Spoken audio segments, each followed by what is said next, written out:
ಐಶ್ವರ್ಯ ಗೌಡಳಿಂದ ವಂಚನೆಯ ಪ್ರಕರಣ ಅಂದರೆ ಬಹುಕೋಟಿ ವಂಚನೆಯ ಪ್ರಕರಣಕ್ಕೆ ಸಂಬಂಧಪಟ್ಟಂತೆ ಈ ವಂಚನೆಯ ಪ್ರಕರಣವನ್ನು ಈಗ ಸಿಐಡಿಗೆ ನೀಡಲಾಗಿದೆ.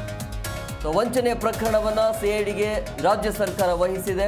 ಸಿಐಡಿಯ ಆರ್ಥಿಕ ಅಪರಾಧ ವಿಭಾಗಕ್ಕೆ ವರ್ಗಾವಣೆ ಆಗಿದೆ. ಮತ್ತೊಂದು ಕಡೆ ಇಡಿ ಕಡೆಯಿಂದಲೂ ಕೂಡ ಈ ಪ್ರಕರಣದ ತನಿಖೆ ಮುಂದುವರಿತಾ ಇದೆ. ರಾಜ್ಯದ ಹಲವು ಠಾಣೆಗಳಲ್ಲಿ ಕೇಸ್ ದಾಖಲಾಗಿತ್ತು. ಸದ್ಯ ಈಗ ಜಾಮೀನಿನ ಮೇಲೆ ಐಶ್ವರ್ಯ ಹೊರಗಡೆ ಇದ್ದಾರೆ. ರಾಜರಾಜೇಶ್ವರಿ ನಗರ, ಚಂದ್ರ ಲೇಔಟ್, ಮಂಡ್ಯ ಸೇರಿದಂತೆ ಹಲವು ಕಡೆ ಕೇಸ್ ದಾಖಲಾಗಿತ್ತು. ಈಗ ಐಶ್ವರ್ಯ ಗೌಡ ವಿರುದ್ಧ ಈ ಒಂದು ಕೇಸ್ ಇದೆಯಾ, ಈಗ ಸಿಐಡಿಗೆ ವರ್ಗಾವಣೆ ಆಗಿದೆ. ಈಗಾಗಲೇ ಕೇಸ್ನ ತನಿಖೆಯನ್ನು ಬ್ಯಾಟರಾಯನಪುರ ಉಪವಿಭಾಗ ACP ಭರತ್ ರೆಡ್ಡಿ ಅವರು ಕೂಡ ಮುಂದುವರಿಸಿದ್ದಾರೆ. ಸೊ ಪ್ರಕರಣ ಮುಂದಿನ ತನಿಖೆಗೆ ಈಗ ಸಿಐಡಿಗೆ ವರ್ಗಾವಣೆ ಆಗಿದೆ. ಸೊ ಜಾಮೀನಿನ ಮೇಲೆ ಹೊರಗಡೆ ಇರಬಹುದು, ಬಟ್ ತನಿಖೆಯನ್ನು ಎದುರಿಸಬೇಕಾಗತ್ತೆ.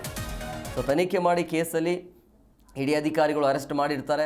ಕಳೆದ ಹಲವು ದಿನಗಳಿಂದ ಪರಪ್ಪನ ಅಗ್ರಹಾರ ಜೈಲಿನಲ್ಲಿ ಇದ್ದರು ವಂಚಕಿ ಐಶ್ವರ್ಯ ಗೌಡ. ಸೊ ಇಡಿ ಬಂಧನಕ್ಕೆ ಒಳಗಾಗಿರುವಂಥ ಐಶ್ವರ್ಯ ಗೌಡ ಸೊ ನಿನ್ನೆ ರಿಲೀಸ್ ಆಗ್ತಾರೆ. ಸೊ ಈಗ ಸೆಷನ್ಸ್ ಕೋರ್ಟಿಂದ ಜಾಮೀನು ಪಡೆದು ಬಿಡುಗಡೆ ಆಗಿರುವಂಥ ಐಶ್ವರ್ಯಗೆ ಮತ್ತೊಂದು ಸಂಕಷ್ಟ. ಈ ಕೇಸ್ನಲ್ಲಿ ನಿನ್ನೆ ಅಷ್ಟೇ DK ಸುರೇಶ್ಗೆ ನೋಟಿಸ್ ಕೂಡ ಹೋಗುತ್ತೆ ಇಡಿ ಕಡೆಯಿಂದ. ಸೊ ಈಗ ಐಶ್ವರ್ಯ ಗೌಡ ಕೇಸ್ ತನಿಖೆಯನ್ನು CID ಮಾಡುತ್ತೆ. DK ಸುರೇಶ್ ಅವರು ಕೂಡ ಈಗ ವಿಚಾರಣೆಗೆ ಹಾಜರಾಗಬೇಕಾಗತ್ತೆ. ಆಮೇಲೆ ಈಕೆಯ ವಿರುದ್ಧ ಬೇರೆ ಬೇರೆ ಭಾಗದಲ್ಲಿ ರಾಜರಾಜೇಶ್ವರಿ ನಗರ ಆಗಿರ್ಬೋದು, ಚಂದ್ರ ಲೇಔಟ್ ಮತ್ತು ಮಂಡ್ಯ ಸೇರಿದಂತೆ ಹಲವು ಕಡೆ ಕೇಸ್ ದಾಖಲಾಗುತ್ತೆ. ಬಟ್ ಸದ್ಯಕ್ಕೆ ಹೊರಗಡೆ ಇರಬಹುದು ಜಾಮೀನಿನ ಮೇಲೆ, ಬಟ್ ತನಿಖೆಯನ್ನು ಎದುರಿಸಬೇಕು.